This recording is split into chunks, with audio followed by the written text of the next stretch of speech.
Je viens en tant que co-rédactrice en chef du magazine scolaire Planète Syntex que nous réalisons au lycée à l'aide de la plateforme Madmaz.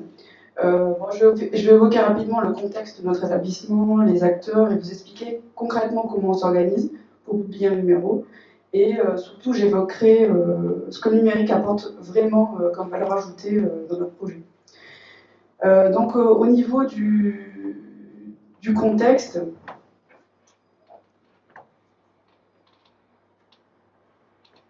Au niveau du contexte, donc je travaille dans un lycée professionnel du Nord, composé de 400 élèves et 90 personnels, qui est spécialisé dans la filière transport, logistique et conduite routière. Désolée. Notre journal implique toutes les forces vives de l'établissement, donc au premier plan les élèves bien sûr, mais aussi les personnels et la direction. En effet, chaque acteur est libre de publier un article s'il le souhaite, tant que ces derniers respectent la ligne éditoriale de ce qui est centré sur la vie dans l'établissement. Donc les articles abordent essentiellement des sorties pédagogiques, des actions culturelles et des visites et stages en entreprise. Les élèves peuvent proposer des articles qu'ils ont rédigés donc soit en autonomie, tout seuls, sur une heure de permanence, soit qu'ils ont rédigés en classe. Un enseignant et un personnel technique peuvent aussi écrire de leur côté. Et ça se fait. Donc, par exemple, un collègue qui, par manque de temps, n'a pas réussi à écrire l'article avec ses élèves, mais va absolument écrire une brève pour raconter ce qu'il a fait, il le fait tout seul. Donc, on accepte ce genre de démarche aussi. Voilà. On ne dit pas tout le temps que l'élève doit être tout le temps dedans. Mais la plupart du temps, les élèves écrivent. Voilà.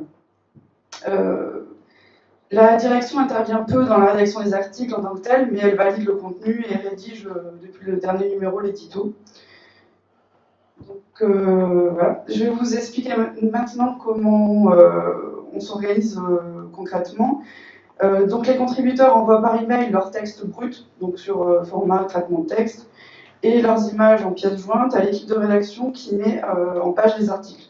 Donc cette équipe elle est composée du prof documentaliste, donc moi-même, de 2 professeurs, d'un médiateur social en milieu scolaire qui est en fait une personne qui s'occupe de la maison des lycéens en partie, on ne réfléchit pas que ça, mais au lycée, et surtout des 5 élèves membres de la maison des lycéens, 5 élèves membres du bureau. Donc la mise en page est majoritairement gérée par les élèves. Voilà. Les adultes prennent le relais en général à la fin pour la finalisation. Et le système d'envoi par email a été créé en fait pour inciter à la participation de tous facilement, parce que certains ne se sentaient pas le courage de se lancer sur une plateforme directement. Mais de plus en plus, à force de faire des numéros, on se rend compte que les collègues et élèves demandent à gérer directement la mise en page de plus en plus, et on leur envoie des codes, puisque la plateforme permet d'envoyer des invitations à des contributeurs, donc on leur envoie de plus en plus de codes. Je dis pas, hein, c'est 5, 6 demandes, c'est pas non plus encore énorme, mais ça vient. Le choix du magazine de Madmaz, pourquoi cette plateforme-là, c'est révélé être utile pédagogiquement sur 5 points différents. Donc la gestion de projet, la responsabilisation des élèves, l'incitation à la lecture et l'écriture, la valorisation des acteurs et pour l'éducation aux médias. Donc là, vous voyez, c'est bon, on va laisser là. Donc désolé, mon diaporama est essentiellement illustratif, je précise. Donc au départ, le choix du numérique s'est fait pour faciliter la gestion de projet et faire gagner du temps. Concrètement, c'était vraiment ça au départ, à ceux qui l'animaient. En effet, le journal Planète Syntex existait déjà au lycée depuis 10-15 ans dans l'établissement. Il était disponible sur version papier, il était payant et il y avait en gros qu'un seul numéro par an qui sortait lors des portes ouvertes. Donc on a choisi de travailler à l'aide de Madmaz depuis à peu près janvier 2012. Et l'idée de départ, c'était de trouver vraiment quelque chose qui permettait de réduire le temps de mise en page pour pouvoir produire plus de numéros par an et qui gérait aussi, ça c'était vachement important, une diffusion au format papier et numérique pour garder donc le lectorat traditionnel et en gagner un nouveau potentiellement. Merci. Donc le contrat fut rempli rapidement parce que les lecteurs ont tout de suite apprécié la qualité d'impression en format physique du magazine et la présentation en ligne très ludique avec, je cite les élèves, les pages qui tournent. Voilà. Donc, on peut actionner les pages et c'est fait joli. Oui. Oui. Alors, dans un deuxième temps, le lycée est passé à la version premium du magazine qui permet de mettre en ligne des vidéos et des liens.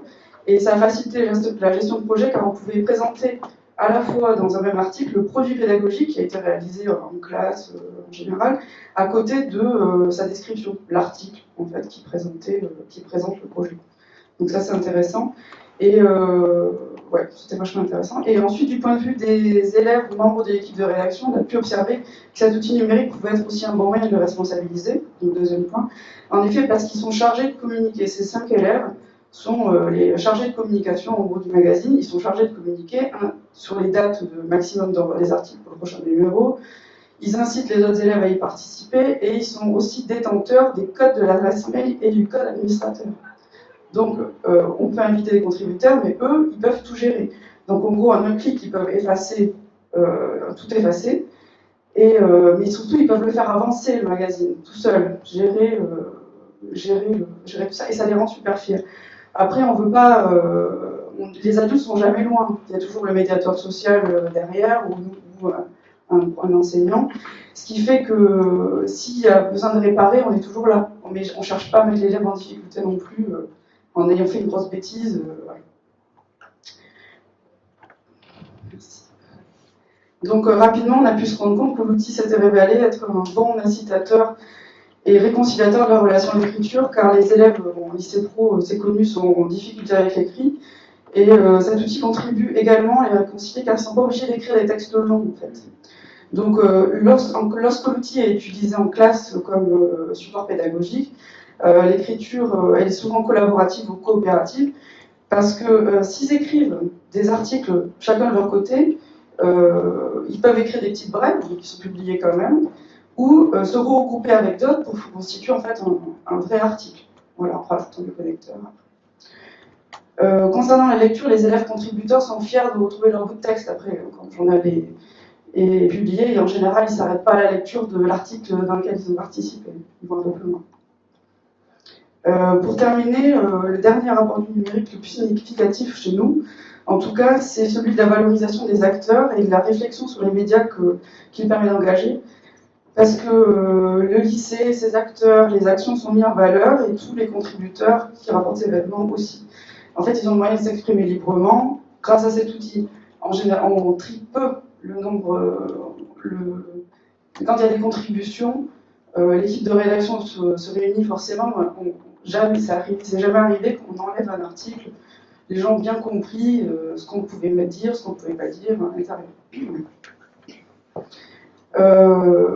Donc, cette valorisation se fait plus seulement à l'échelle de l'établissement, comme on l'a vu dans les autres témoignages, mais leur travail est exposé en fait sur Internet, donc il peut être lu, partagé, commenté, et ça leur donne un pouvoir un peu aux contributeurs, celui d'être entendus, et en même temps des responsabilités, parce qu'ils doivent anticiper les réactions des lecteurs dans ce qu'ils disent, pas trop se confier non plus, on l'a vu dans l'exemple new-yorkais, et ils doivent vérifier, citer les sources aussi, parce qu'il y a toute une page de mention légale à la fin de l'article.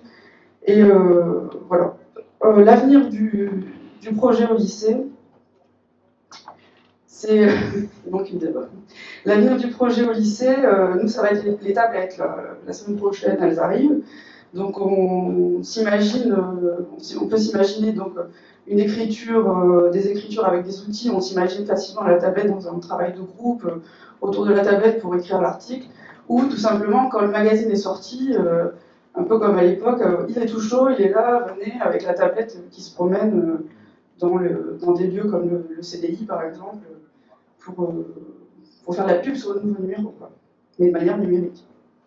Voilà, donc moi je n'ai pas de part dans la société Madbase.